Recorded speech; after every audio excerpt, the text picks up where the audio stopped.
Okay, so let's go through some of these examples with energy problems and some kinetic and potential energy word problems. All right, so for these first ones, they're just some scenarios that you want to look through. You're just trying to figure out, is this scenario describing just potential energy, kinetic energy, both potential and kinetic, or neither one of them? So let's just do the first couple together, and then you can do some on your own. Number one says a bowling ball rolling towards the pins. Most of you know that the bowling ball is on the ground, so therefore the type of energy would be just that it's in motion, and our motion type of energy is the kinetic energy. All right, a jet plane starting down the runway. All right, you honors kids, be very careful. Sometimes you try to overanalyze these. All right, just starting down the runway means that the jet plane hasn't gotten up into the air yet, so therefore he is in motion, but since they're not above the ground, it would just be kinetic energy. A jet plane flying through the air. So if the plane is now flying in the air, we know it does have the potential to fall, but it's also in motion. So this one would be both potential and kinetic. All right, a bird resting on a tree branch. So if he's resting, that means he's not in motion, but he is above the ground, so therefore he would have potential energy. A baseball in a catcher's mitt. A baseball in a catcher's mitt is not moving, but the catcher's mitt is above the ground, so therefore it would have potential energy.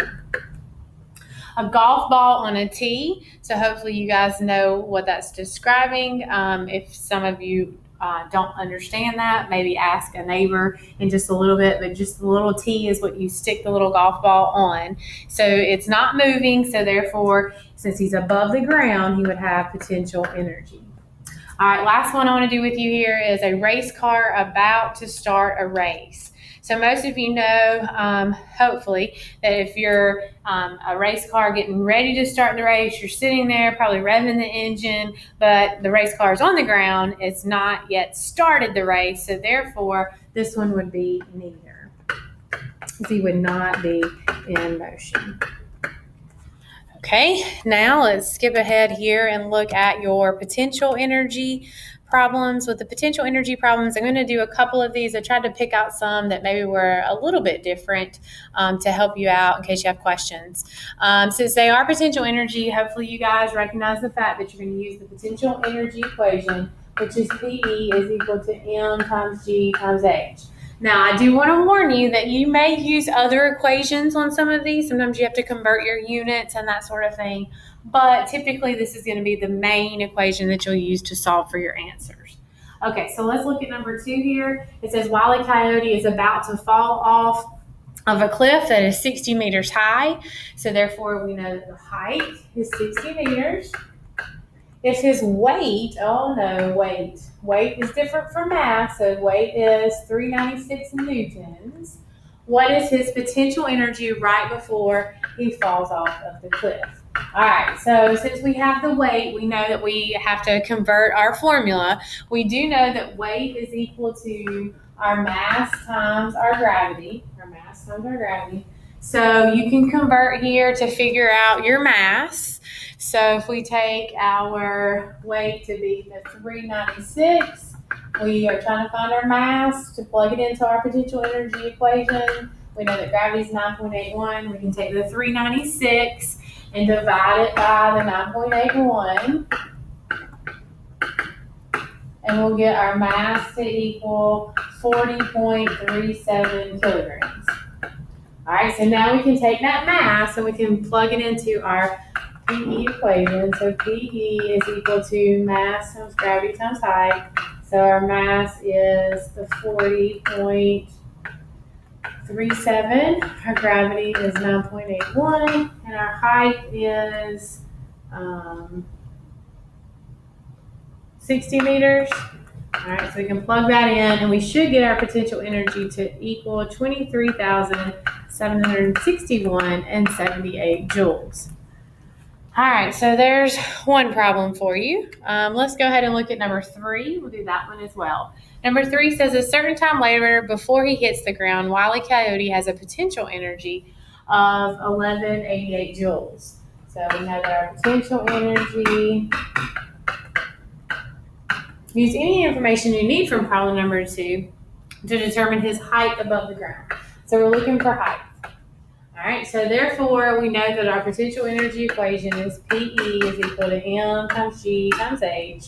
So we have our PE, so M and G. So our M and G would actually be our weight. So you could actually use the weight from above, the 396, or you could work it all out. Some of you I know like to work everything out. So let's see. We're going to take our PE and plug it in.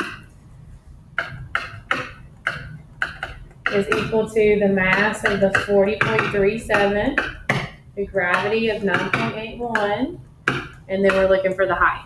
Okay, so at this point, hopefully you guys recognize the fact that you're solving for H.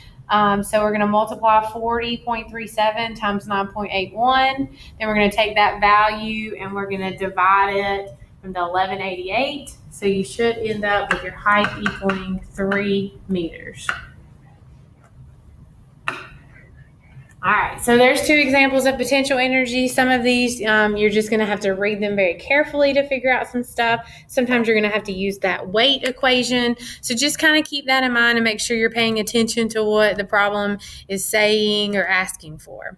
All right, let's do a couple of the kinetic energy problems here. I think I wanted to do let's just do number 1. All right, a race car is racing around the track with a velocity of 22 meters per second. The mass of the car is 1795 kilograms. What is the kinetic energy of the car? So on these, since they are kinetic energy problems, you should be using kinetic energy is equal to 1/2 times the mass times the velocity squared. So let me plug that in here. All right, so kinetic energy, and a lot of times I just convert that over to 0.5 since I'm going to be using my calculator, and I'm okay if you want to do that. All right, and then it's the 22 is what's squared. Be real careful when you're entering this into your calculator. Make sure that you're just squaring the 22 portion of that. All right, so when you plug that all in, you should get 434,390 joules as your final answer. All right, let's do one more. Let's scroll down to number 7. I was trying to find some that might be a little bit different to kind of help you guys out. Number 7 can possibly be a little tricky.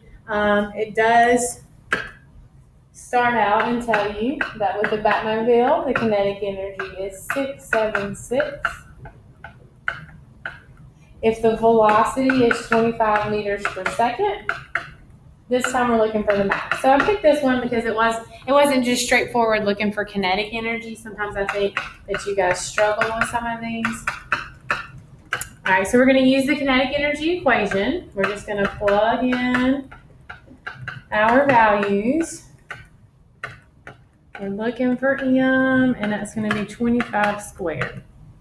All right, so we're going to take 25, multiply it by 25, then we're going to multiply it by 0.5, and we should get 312.5 times M, which is equal to this amount of energy. All right, so we're solving for M, so hopefully at this point you see that you're going to divide both sides by the 312.5. Oops, 312.5. So that when you divide those, you should get 2,163.2 kilograms. All right, so some of these are going to be very straightforward, and some of them you're going to have to solve for one of the other variables. Just make sure sometimes with the kinetic energy also, like this number 8 here, you should see that it's asking for weight, so you may have to then find something else later on. So be real careful. Just make sure you're reading carefully, and you guys should do okay.